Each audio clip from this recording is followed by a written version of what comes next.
Alright guys, so what's new in this weekend update? As you can see, we're deploying updates every weekend. And this weekend, we did like a database migration. We moved it to a way bigger server that allowed us to improve the quality of the user experience. Now it was like loading a bit more slow. The listings page, we were like facing like some lag here, and also and this new server will be able to add way more data that we were not scraping because we were like running out of resource, to be honest. A lot of data that built up a lot of disk space and CPU and memory more faster than we thought. So now the browsing experience is way smoother. So if you go to 250 properties on the list view, if you go to the second page, you can see less than 1 second and the list comes up. It's a monster of server. It's 10 times more powerful than the previous server that we've been using. That's for the search properties section. On the DL on the right there, we also did modifications. Basically, on the DL on the right there, we modified the logic that the AI is viewing the pictures. Before it was like just picking the first 5 pictures, because we found that sending 5 or 10, it's more than enough to figure out the distress condition of the house. Usually if it's like a full gut, it's going to be full gut everywhere. The problem that we've been facing with that is like sometimes some agents, they put like 10 pictures at the beginning of the exterior of the house and then 10 pictures from the interior. We love that when they put like a lot of pictures, but sometimes that makes the AI to only send exterior pictures to the large language model. So how we fixed that? We found that some listings in realtor.com, they mapped out the areas of the house. So you have like kitchens and bathroom tags. So we are focusing on sending first at least 1 or 2 pictures from the kitchens and baths. So as that the AI will quickly figure it out. When you go to the kitchen, you know that this is like a flipped property. This is more like for a creative offer rather than a cash, because it doesn't have like Airbnb potential. So it's like not really worth to lowball them. So that's for the deal on the right there. I think that will improve a lot how we underwrite deals, how is the quality of the image, rehab estimation. So it will focus mainly on kitchens and bathrooms, which is cool. And then for the offer system, we got updates here also for people that they are like on the enterprise plan and above, that you can use the AI tools and upload your own contracts and generate contracts. You have now the option to use the offer blaster to also send those contracts in that initial offer. That's similar to the version 1 that we had in Okta, that it will fill out like a PDF for you.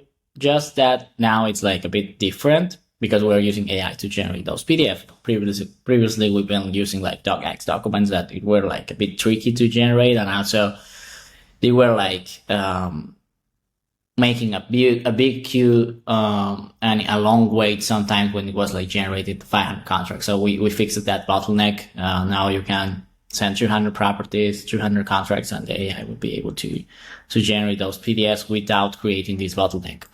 So here in the contract generation, you have like a new tab showing up here with the contract generation that you can enable this tag. And here you can select your templates. Now we have to manually select, but eventually the goal will be like automatically pick, let the AI to pick automatically from your templates, which is going to be like the best template to use, the best contract. If the AI wants to send like a cash offer, it will be used like the local purchase and agreement. If it's going to be like a creative, maybe they will use like a creative contract from PaceMorby or whatever.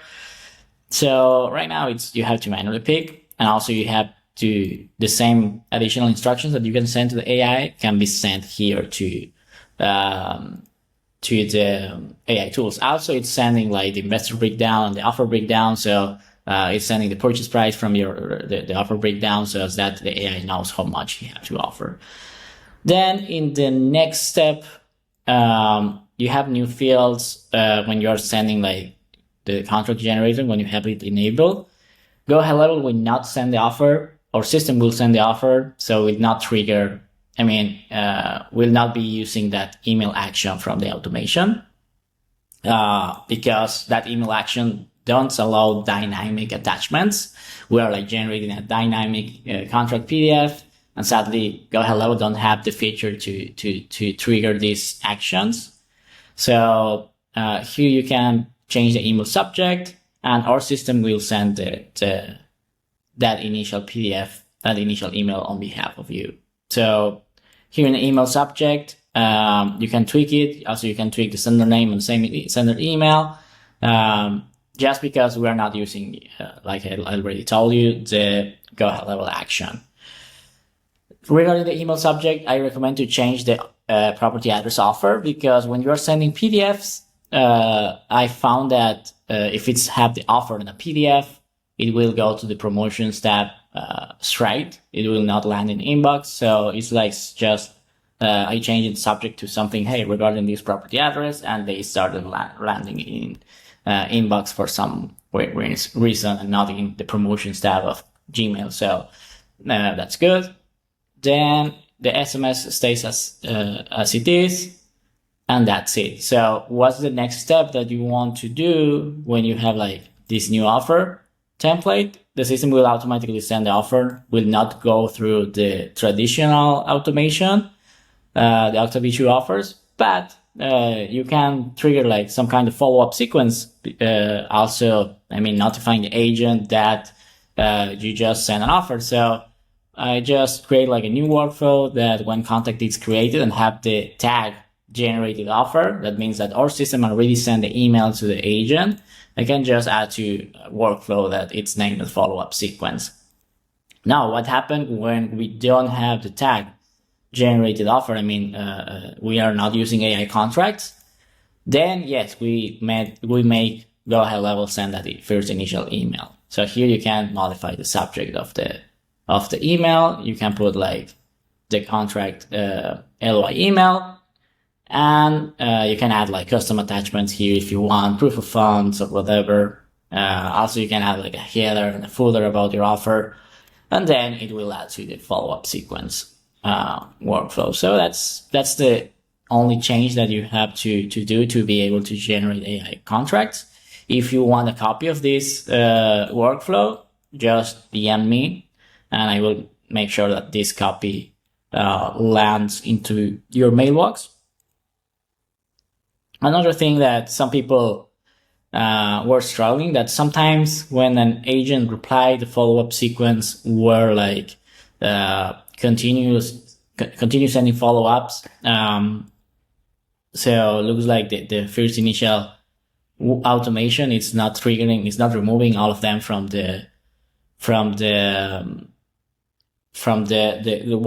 from the automation. So what I just created is like a new automation. Lead reply.